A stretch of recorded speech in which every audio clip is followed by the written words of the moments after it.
Hello everyone! We're happy to be here with you once again to talk about the Settlers, new allies. We would like to start by thanking all of you, our players and fans. The amount of feedback and improvement requests we've received so far are all helping us create a better The Settlers game together. It is now time to share the main changes and additions we implemented in the past months. Let's start with the most immediate improvements that we've worked on based on the feedback we've received. We've been working hard on an improved pacing for all game modes, for a more fluid gameplay experience. One of the most notable additions is the rush protection that we added to all multiplayer maps.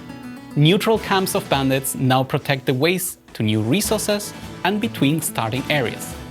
Anyone who wants to claim those will first have to defeat the neutral force, so you are now better protected in the earlier phases of the game. We also added more options to traverse the map, and you are now able to help your allies without losing the opportunity to defend your own territory.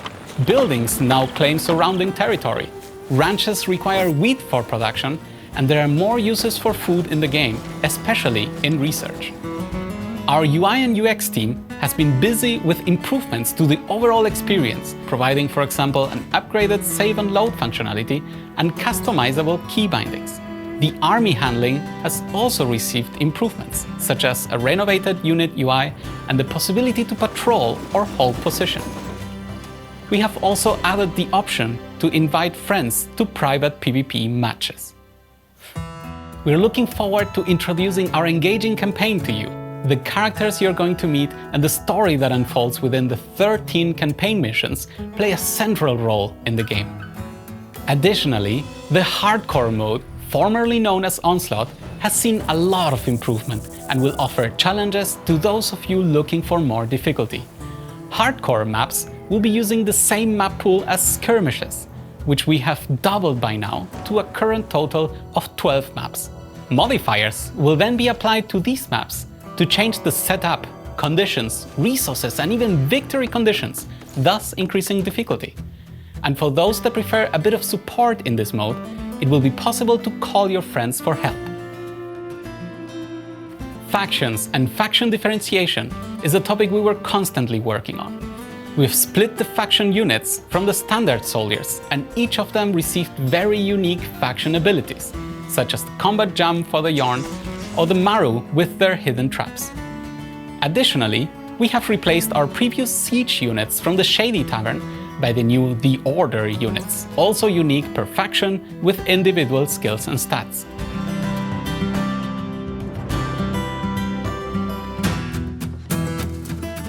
The economy is a central part of the game, and we worked on adding more elements to this area as well. We reworked the tools production and how this good is used in the game, in order to open the first door to a deeper economy. Tools are easier to produce, but more prominently used throughout the economy. You have to decide early in a game when that production should start in your settlement. All large buildings now require them as a construction cost. They are also needed to recruit engineers, and larger quantities are needed in landmarks. Another important use of tools is the research system, which we rework completely. We have added multiple tiers and research specializations, with research options that improve main game elements, the economy, and the units. However, unlocking a research specialization will come at a cost, and you need to choose carefully, since each tree contains unique gameplay modifiers. We also included research options for elements that the Settlers players have asked for. Recovering resources when demolishing buildings is one of those. Defensive and offensive power and larger building claiming ranges are just a few worth mentioning. Lastly, one of the most requested features has been added to the game, the Forester. With it, you can grow trees and obtain logs anywhere you can fit the building.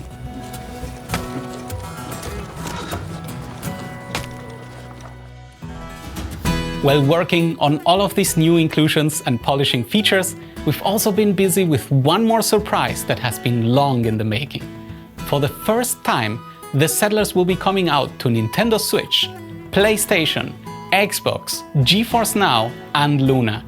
all the platforms will have cross-progression and cross-play with any other platform. So stay tuned for more news and information on thesettlers.com.